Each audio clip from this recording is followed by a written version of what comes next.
नमस्कार, श्रेष्ठ भारत में आपका स्वागत है। मैं हूं मुक्ता सिंह।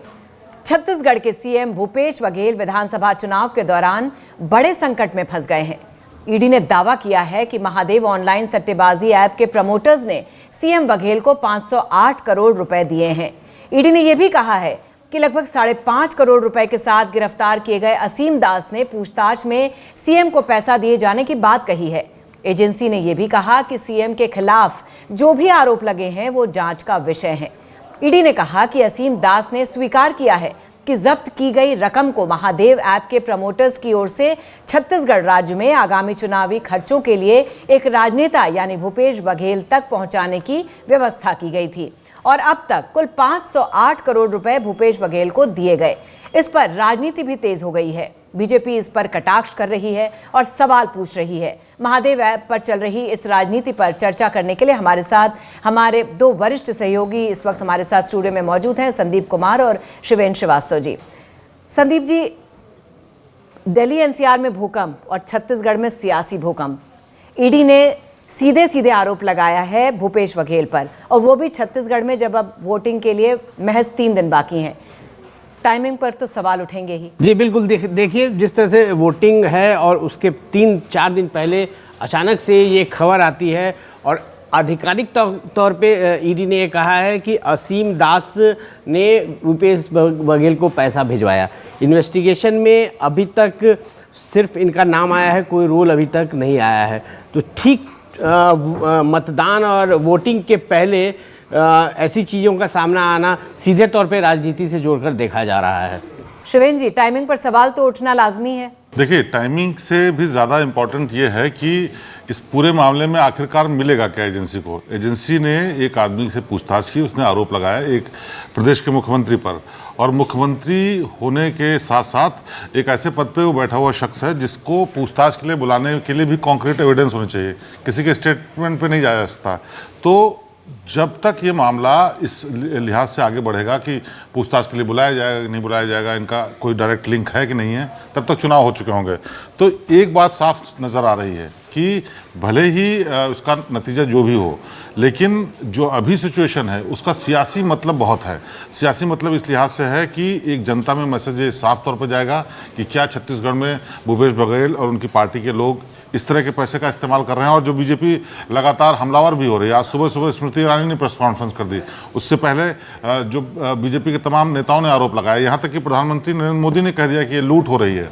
तो ये अब एक मुद्दा जो था वो मुद्दा दूसरे डायरेक्शन में चला गया। अगर छत्तीसगढ़ की दूसरी समस्याएं थी या छत्तीसगढ़ की जो नक्सल की प्रॉब्लम है या फिर रोजगार की प्रॉब्लम है या और दूसरे मुद्दे हैं जिन पे छत्तीसगढ़ सरकार लगातार तैयारी कर रही थी, अब वो मुद्दे पीछे हो गए। अब बात होगी कि क्या भूपेश बघेल ने ये पैसे लिए या नहीं लिए, और इसी की जांच जब तक आएगी तब तक चुनाव हो चुके होंगे। ये आपने बड़ी सही बात कही कि ये जो आरोप लगा है किसी अक्यूज ने लगाया है। तो आपको लगता है कि ये कोर्ट में स्टैंड करेगा, और क्या इसे मतलब इससे समझने के लिए क्या भूपेश बघेल को बुलाया जाएगा पूछताछ के लिए? देखिए, ऐसा लगता तो मुश्किल है कि भूपेश बघेल को बुलाने लायक सबूत मिले, क्योंकि एक तो एक्यूज ने लगाया है, और आमतौर पर भी अगर मान लिया किसी मुख्यमंत्री पर इस तरह आरोप लगे या किसी ऐसे पद पर बैठे हुए व्यक्ति पर आरोप लगते हैं तो जो मनी ट्रेल है वो डायरेक्ट नहीं मिलती। अगर किसी ने लिया भी होगा तो कार्यकर्ता या पार्टी का कोई दूसरा नेता होगा, उसने लिया होगा, और ये सीधे सीधे भूपेश बघेल पर नहीं बनता हुआ मामला है। कानूनी तौर पे कहें, राजनीतिक तौर पे निशाने पे भूपेश बघेल हैं भले ही, लेकिन कानून की किताब में जो नियम और तरीके हैं, SOP हैं, उसमें भूपेश बघेल फंसते हुए नहीं दिखते। इसका सबसे अच्छा एग्जाम्पल भूपेश बघेल से अगर हटते हैं तो इसी मामले में कई सेलिब्रिटीज़ के नाम आए कि उन लोगों ने इवेंट में पार्टिसिपेट किया, उनको पैसे दिए गए, उन्होंने एंडोर्स किया, तमाम चीज़ें आई, लेकिन वो भी कोई कानूनी रूप से फंसते हुए नज़र नहीं आएंगे, क्योंकि वो एक कलाकार हैं। उन्होंने किसी अपने काम के लिए पैसे लिए, और पैसे वो किस मीन से आए उनका जांच करना बहुत ज़्यादा ज़रूरी नहीं होता जब तक कि बहुत ही देश विरोधी कोई गतिविधि में शामिल ना हो। तो ऐसा ही इनके साथ है। जो पिछली चार्जशीट दाखिल हुई जिसमें 14 लोगों को एक्यूज़ बनाया गया, उसमें कहीं से भी ऐसा कुछ नहीं दिखता है जिससे पता चले कि ये लोग डायरेक्ट इन्वॉल्व थे और इन पर कोई स्ट्रॉन्ग केस बनता है। ऐसे ही यहाँ पर है। कानून के हिसाब से ऐसा मुश्किल है, लेकिन फिलहाल जो सियासी पारा इससे चढ़ा हुआ है वो ज़रूर काम करेगा, चाहे वो काम करे भूपेश बघेल के लिए, बीजेपी के लिए, या फिर और जो इसमें तमाम लोग शामिल हैं उनके लिए। संदीप जी, आप क्या कहेंगे शिवेन जी की बात पे? जैसा कि आप भी इस मामले को तब से देखते चले आ रहे हैं, अचानक से वोटिंग के 3 दिन पहले भूपेश बघेल का नाम आना, क्या है इसके सियासी इम्प्लीकेशन? देखिए, कुल मिला के ये चुनाव के तुरंत पहले का होना, ये आप कह सकते हैं कि एक कोशिश है कि डिफेम करो आप भूपेश बघेल को। क्यों? क्योंकि अभी तक कोई सबूत नहीं मिले हैं। सिर्फ यह है कि असीम दास ने किसी शुभम सोनी के ज़रिए पैसे पहुंचवाए।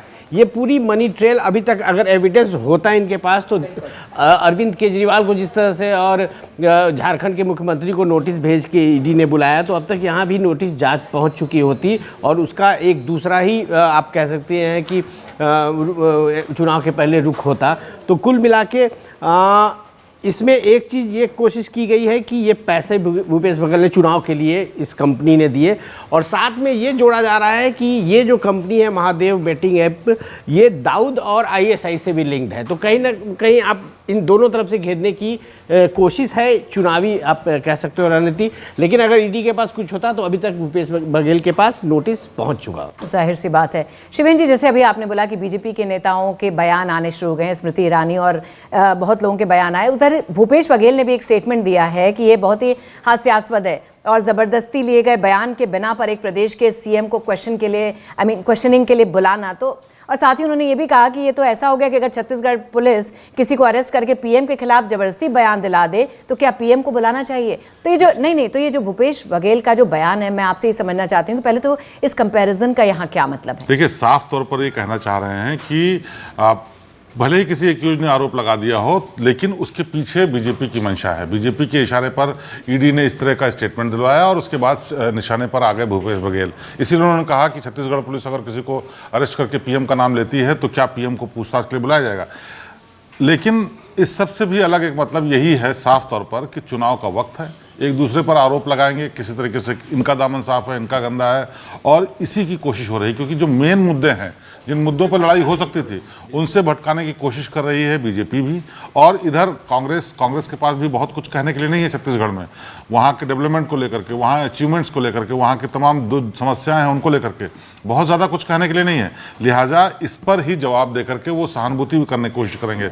वो ये भी जताना चाहते हैं कि जो इस तरह का आरोप लगाया गया है, जिस तरह की जांच ईडी कर रही है, वो कहीं ना कहीं इंस्टिगेटेड है, किसी तरह मैनिपुलेटेड है, और इस सही वक्त पर बीजेपी ने इसका हथियार के तौर पर इस्तेमाल किया है। दूसरी तरफ बीजेपी भी यही काम कर रही है। बीजेपी कोशिश कर रही है कि इनकी छवि को धूमिल किया जाए, जिससे जो आम जनता है उस तक मैसेज पहुंचे कि एक बड़ा चंक पैसे का 508 करोड़ बहुत बड़ा अमाउंट है, और उस अमाउंट को इस्तेमाल किया गया है इलीगल मीन्स से ला करके, गलत लोगों से लेकर के चुनाव को जीतने का जो तमाम तरीका है उसको इस्तेमाल। देखते हैं इसका फ़ायदा कितना मिलता है, लेकिन ये सियासी एक खींचतान से ज़्यादा कुछ नहीं है। अच्छा, एक सवाल है जो मैं आप दोनों से ही जानना चाहती हूँ कि अगर आप ये देखिए तो लगभग 2 सालों से छत्तीसगढ़ में भूपेश बघेल के जो अगल बगल के लोग हैं, जो अधिकारी हैं, उनके खास माने जाने वाली सौम्या चौरसिया और अन्य अधिकारी भी ईडी की गिरफ्त में हैं और कुछ गिरफ्तारियां भी हुई हैं। तो तब से भूपेश बघेल पर भी देखिए तो आप एलिगेशंस लगते रहे हैं, लेकिन अब जाकर उसकी परिणति देखने को मिल रही है। तो आपको क्या लगता है कि पर्सनल परेशानियां भी बढ़ सकती हैं भूपेश बघेल की? देखिए, अब अगर उनके कोई करीबी अधिकारी जो स्टेटमेंट देते हैं, उनकी पूछताछ होती है और उसमें कोई कनेक्टिंग एविडेंस निकलते हैं तो भूपेश बघेल के ऊपर आ सकता है। लेकिन इस मामले में सीधे सीधे उन पर अभी आरोप नहीं तय किया जा सकता कि क्या ये पैसे वाकई आए, वाकई अगर आए भी तो क्या भूपेश बघेल ही इसके बेनिफिशरी हैं या कुछ और नेटवर्क था या कुछ और लोग शामिल थे।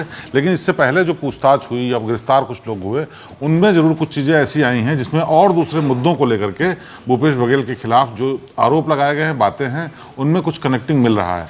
तो इतना तो तय है कि आने वाले दिनों में भूपेश बघेल के लिए दूसरी तरीकों से भी मुश्किलें बढ़ सकती हैं। लेकिन अभी ये बड़ा नाजुक मौका है कि क्या वाकई इस आरोप के बाद भूपेश बघेल को फ़ायदा मिलेगा या बीजेपी को मिलेगा, अभी ये भी नहीं साफ है। क्योंकि अगर सहानुभूति इस पूरे मामले से पाने की कोशिश कर रहे हैं भूपेश बघेल और ये सिद्ध करने में कामयाब रहते हैं कि ये एक इंस्टिगेटेड और प्लान्ड वे में किया गया है, तो जाहिर सी बात है जनता इनके साथ देगी। और अगर बीजेपी ये इस्टेब्लिश करने में कोशिश कामयाब रहती है कि नहीं इन पैसों का, इलीगल पैसों का इस्तेमाल किया गया था चुनाव के लिए और इसका चुनाव में इस्तेमाल होना था, तो कहीं ना कहीं डैमेज होगा भूपेश बघेल को। संदीप जी, आप क्या कहेंगे? जैसा कि शिवेन जी कह रहे हैं, आप इनकी बात से कितना सहमत हैं? बिल्कुल मैं सहमत हूँ। दूसरी बात मुक्ता जी इसमें यह है कि कोई भी एजेंसी जब किसी चीज़ की जांच करती है तो ऑनगोइंग इन्वेस्टिगेशन में इतनी छोटी और इतनी महत्वपूर्ण चीज़ें लीक नहीं की जाती हैं। ये जांच की चीज़ें होती हैं। और आप देखोगे किसी भी ऐसे बड़े मामले में ऑफिशियली इस तरह के लीकेजेस नहीं किए जाते हैं। और ईडी ने 2 दिन पहले ऑफिशियल लीकेज किया है कि असीम दास को हमने पकड़ा है। मुख्यमंत्री जी बिल्कुल, और चुनाव के जस्ट पहले और असीम दास को हमने पकड़ा है। असीम दास ने कहा है कि 508 करोड़ रुपए उसने अपने एक शुभम सोनी के थ्रू भूपेश बघेल को पहुंचाया है। अब ये शुभम सोनी की बात की जा रही है, ये कहा जा रहा है कि महादेव ऐप के प्रमोटर्स के टॉप रैंकिंग में है। तो ये कुल मिला के जिस तरह से चुनाव आए हैं, ये मामला आज का नहीं है। ये महादेव ऐप के आप पिछले 1.5-2 महीने से ये जांच चल रही है। बहुत सारे नोटिसेज इशू हुए हैं, फिल्म स्टार्स घेरे में आए हैं और ये चलता आ रहा है। अचानक से वोटिंग के 3 दिन पहले ऑफिशियली ईडी ने ये कहा, तो मनसा जो है इस पे सवाल उठते हैं। तो लोगों को भी ये चीज़ें समझ में आती हैं। आजकल अब डिजिटल दुनिया है, लोग पढ़े लिखे हैं, तो वो सब चीज़ें हैं। अब उसको किस तरह से बीजेपी कन्वर्ट कर पाती है अपने पक्ष में, बघेल किस तरह से कन्वर्ट कर पाते हैं पॉलिटिकली चुनाव में, ये बहुत इंपॉर्टेंट बात है और इसी पे सबकी नज़र होगी। क्योंकि देखिए छत्तीसगढ़ जो है अभी बस चुनाव के प्रोसेस में है, तो ऐसे में कहीं ना कहीं बीजेपी की हार की बेचैनी भी दिख रही है, जैसा कि विपक्ष कह रही है। बीजेपी बिल्कुल मतलब कांग्रेस कहेगी कि बीजेपी परेशान होकर और लास्ट मोमेंट पे घबराई हुई है, इसलिए इस वजह से उसने अपने इस आप कह सकते हैं पत्ते का इस्तेमाल किया। कांग्रेस तो यहाँ तक कह रही है कि हम बीजेपी से नहीं लड़ रहे हैं, हम बीजेपी और ईडी के गठबंधन से लड़ रहे हैं। तो ये सब चीज़ें हैं, ये पॉलिटिकल मूव है और कितना इसको आप अब अपने मुकाम तक ईडी पहुंचा पाएगी, ये समय देखने वाली बात होगी। लेकिन अगर ये साबित नहीं हुआ और ये सब चीज़ें हुई तो साख पे बट्टा लगना तो ईडी के तय है, क्योंकि पहले से सवाल उठ रहे हैं। शिवेंद्र जी, आपको क्या लगता है? देखिए, ये तो एस्टेब्लिश्ड है कि कहीं ना कहीं क्योंकि बीजेपी का पलड़ा वहां पे कमजोर है, तो विपक्ष आरोप लगा रहा है कि उनकी बेचैनी नजर आ रही है। बहुत सारी मुश्किलें हैं इस सब के अलावा भी। ये एक मुद्दा ऐसा हो गया जो अब चुनाव के 3 दिन पहले बहुत ज़्यादा इंपॉर्टेंट हो गया। लेकिन वहाँ एक बहुत बड़ा मुद्दा था जिस पर पहले से ही बीजेपी बैकफुट पे थी। नक्सल इलाके, जो प्रभावित इलाके थे, उनमें बीजेपी की जो भी एक्शन रहे हों, भले उन्होंने कुछ फ़ायदे नुकसान के लिए किया हो, लेकिन लॉन्ग टर्म में वो उनके पक्ष में जाते हुए नहीं दिख रहे। और वहाँ जो इफेक्टेड इलाका है, वहाँ से बीजेपी को कभी सपोर्ट नहीं मिलता और इसका हमेशा वहाँ रहने वाली विपक्षी सरकार फ़ायदा उठाती है। भूपेश बघेल खुद की इन मामलों को छोड़ दीजिए तो बहुत सारी चीज़ों में प्लस बनते हुए दिख रहे थे, प्लस करते हुए दिख रहे थे बीजेपी से। और ये बात जाहिर सी बात है, इंटरनल सर्वेज में, तमाम दूसरे फीडबैक्स में या फिर सियासी तमाम मौक़ों पर देखने को नेताओं को मिल रही थी। छत्तीसगढ़ का दौरा राजनाथ सिंह ने किया, अमित शाह ने किया, मोदी भी गए, उससे पहले और भी तमाम नेता गए। इन सबको जो इंटरनल जानकारी मिल रही थी, उनका कहीं ना कहीं लब्बो-लुभाव ये था कि कांटे की टक्कर हो सकती है। और बीजेपी को महारत हासिल है इस मामले में कि कैसे रणनीतिक जो चाल चली जाए या रणनीतिक पूरी प्लानिंग की जाए कि किसी भी बाजी को पलट दिया जाए। और देखिए, विपक्ष हमेशा से आरोप लगाता है कि ईडी की जो बारिश है हमेशा विपक्ष पर होती है, और अगर आप देखिए तो कहीं ना कहीं सही भी दिख रहा है। संजय सिंह, केजरीवाल और अब भूपेश बघेल, तो ये सारी चीज़ें थोड़ी अटपटी तो लग रही हैं। देखिए, ये बात है अटपटी, लेकिन ये इतिहास रहा है कि जो भी सरकार केंद्र में सत्ता में होती है अपनी एजेंसीज का दुरुपयोग करती है और नकारती भी है।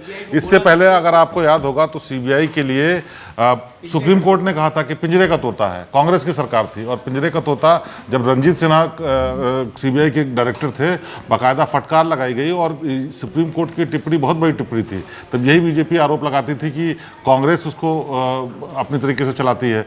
आज जब बीजेपी की सरकार है वहाँ पर तो कांग्रेस लगा रही।